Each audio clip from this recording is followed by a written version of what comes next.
Christopher നോളനും ഒഡീസിയും ഇപ്പൊ എയറിലാണ്. നോളന്റെ ഒഡീസി എന്ന് പറയുന്ന സിനിമയ്ക്ക് ഇന്റർനെറ്റിൽ മുഴുവൻ സൈബർ ബുള്ളിയിങ്ങും ബാക്ക്ലാഷും ആണ് ഇപ്പൊ കിട്ടിക്കൊണ്ടിരിക്കുന്നത്. എന്തുകൊണ്ടാണ് ക്രിസ്റ്റഫർ നോളന്റെ ഒരു സിനിമയ്ക്ക് ഇങ്ങനെ ഒരു വിമർശനം ഉണ്ടാകാൻ കാരണം? അതിന് മെയിൻ ആയിട്ട് 6 റീസണുകളാണുള്ളത്. നമുക്ക് ഓരോന്നായിട്ട് നോക്കാം. ഒന്നാമത്തെ കാരണം എന്ന് പറയുന്നത് നോളന്റെ കാസ്റ്റിംഗ് ചോയ്സ് ആണ്. ട്രോയ് നഗരത്തിലെ രാജകുമാരിയായ ഹെലൻ ഓഫ് ട്രോയ്ക്ക് വേണ്ടി കാസ്റ്റ് ചെയ്തിരിക്കുന്നത് ഓസ്കാർ ജേതാവായ ഒരു ബ്ലാക്ക് ആക്ട്രസ് ആയ ലുപിത നിയോങ്കിനെയാണ്. പുള്ളിക്കാരി ഒരു ബ്ലാക്ക് ആക്ട്രസ് ആയതുകൊണ്ട് തന്നെ അതെങ്ങനെയാണ് ചരിത്രപരമായി ആ ഒരു ക്യാരക്ടറിനോട് നീതി പുലർത്തും, എങ്ങനെയാണ് അത് ചരിത്രപരമായി കറക്റ്റ് ആകുക എന്നൊക്കെയാണ് ഒരുപാട് പേര് വിമർശനം ഉന്നയിച്ചിരിക്കുന്നത്. പക്ഷെ അത് പുള്ളിയുടെ ഒരു ക്രിയേറ്റീവ് ചോയ്സ് മാത്രമാണ്, ക്രിയേറ്റീവ് ആയിട്ടുള്ള ഒരു റീക്രിയേഷൻ ആണെന്ന് മറ്റൊരു കൂട്ടം ആൾക്കാരും വാദിക്കുന്നുണ്ട്. രണ്ടാമത്തെ റീസൺ എന്ന് പറയുന്നത് കാസ്റ്റിംഗ് ആയിട്ട് ബന്ധപ്പെട്ടിട്ടുള്ളതാണ്. അക്ലീസ് എന്ന് പറയുന്ന ഏറ്റവും സ്ട്രോങ്സ്റ്റ് ആയിട്ടുള്ള ഒരു കഥാപാത്രമാണ് ഈ കഥയിലുള്ളത്.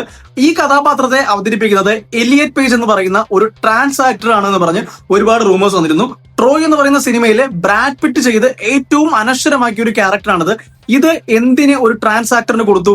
അയാൾക്ക് ഈ ഒരു ക്യാരക്ടറിന്റെ ആ ഒരു സ്ട്രോങ് നേച്ചർ പുള്ള് ചെയ്യാൻ സാധിക്കും എന്നൊക്കെ ചോദിച്ച് ഒരുപാട് വിമർശനങ്ങൾ വന്നിരുന്നു.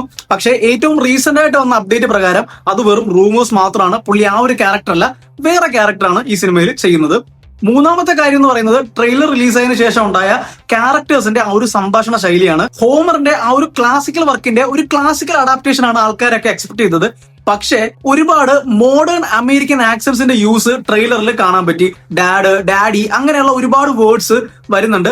അതും പുള്ളിയുടെ ആ ഒരു ക്രിയേറ്റീവ് ഫ്രീഡം എന്ന് കുറെ പേര് വാദിക്കുന്നുണ്ട്. പക്ഷെ എന്നിരുന്നാലും നല്ല രീതിയിൽ ആ കാരണങ്ങളും സിനിമയ്ക്ക് ബാക്ക്ലാഷ് കിട്ടാൻ കാരണമാണ്. നാലാമത്തെ റീസൺ എന്ന് പറയുന്നത് കഥ നടക്കുന്ന ആ ഒരു പശ്ചാത്തലവും നമ്മൾ ട്രെയിലറിൽ കണ്ട ക്യാരക്ടേഴ്സിന്റെ ആ ഒരു വസ്ത്രധാരണമാണ്.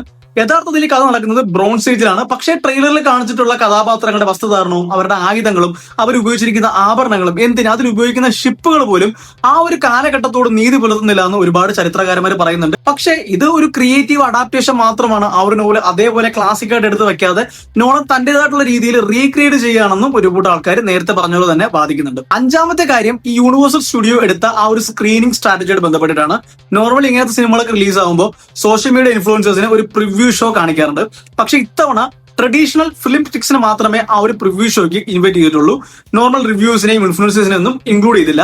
അത് ഓൾറെഡി സോഷ്യൽ മീഡിയയിൽ ഇതുപോലുള്ള കുറെ ഡിബേറ്റ്സും കുറെ ബാക്ക്ലാഷസും കുറെ ക്യാമ്പയിൻസും ഒക്കെ ഈ സിനിമയ്ക്കെതിരെ പോകുന്നത് കൊണ്ട് ഇനിയും അതുപോലുള്ള ആ ഒരു ഡിബേറ്റ്സ് ഒഴിവാക്കാൻ വേണ്ടിയിട്ട് യൂണിവേഴ്സൽ സ്റ്റുഡിയോസ് ബുദ്ധിപൂർവ്വം ചെയ്തതാണോ എന്നറിയത്തില്ല. പക്ഷെ അത് നല്ല രീതിയിൽ ഇന്റർനെറ്റിൽ ഈ സിനിമയ്ക്ക് ബാക്ക്ലാഷ് ആയിട്ട് വരുന്നുണ്ട്.